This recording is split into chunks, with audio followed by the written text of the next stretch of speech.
Hello guys, welcome back to my blog. तो हमने कर लिया है नवरात्रि की सारी तैयारी, मतलब नवरात्रि तो बीत गई है, अष्टमी और नवमी की तैयारी कर लिया है।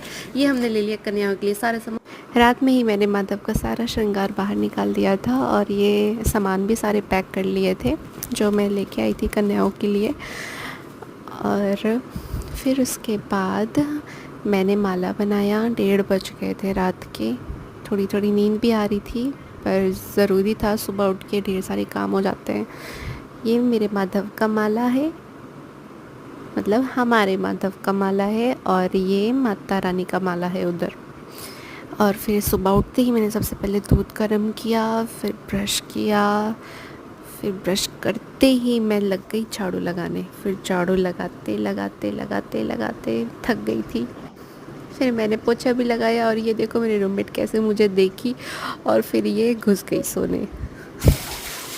फिर मैं नहाई, फिर मैं उठी, फिर मैंने देखा ये सो रही हैं। फिर मैं धीरे धीरे गई, रेडी हुई। फिर माधव को रेडी किया, उठाया, नहलाया और इनका चंदन श्रृंगार किया। फिर कितने सुंदर लग रहे हैं मेरे माधव। फिर मैं, अरे वीडियो उल्टा हो गया, कोई बात नहीं गाइस, मैं ये दूसरा व्लॉग बना रही हूँ तो आप लोग थोड़ी बहुत गलतियाँ ऐसे इग्नोर कर देना, ओके। और फिर मैंने पूजा किया। मैंने ये हलवा पूड़ी बनाया था क्योंकि मेरा 9 दिन का फास्ट था तो फास्ट खोलना भी था, इसलिए मम्मी बोली थी यही प्रसाद खा के फास्ट खोलना। फिर हवन सामग्री हमने तैयार किया, उसमें गुड़, घी, कपूर ऐड किया सामग्री में, और फिर हम दोनों मिलकर के हवन किया, मैं और मेरी रूममेट। बहुत अच्छा लगा हवन करके, बहुत अच्छी फीलिंग आ रही थी। और फिर हमने आरती किया।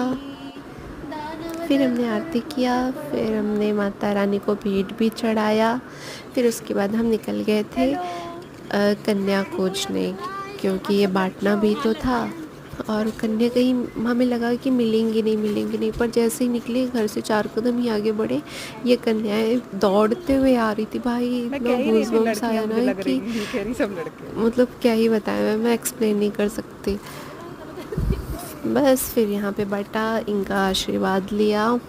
और फिर अच्छा हाँ, हम भंडारे में भी कहते, वहाँ पूरी सब्ज़ी कहते, लेकिन वो मैं रिकॉर्ड करना भूल गई। अभी नया नया होना, मैं फिर से करूँगा। Okay bye.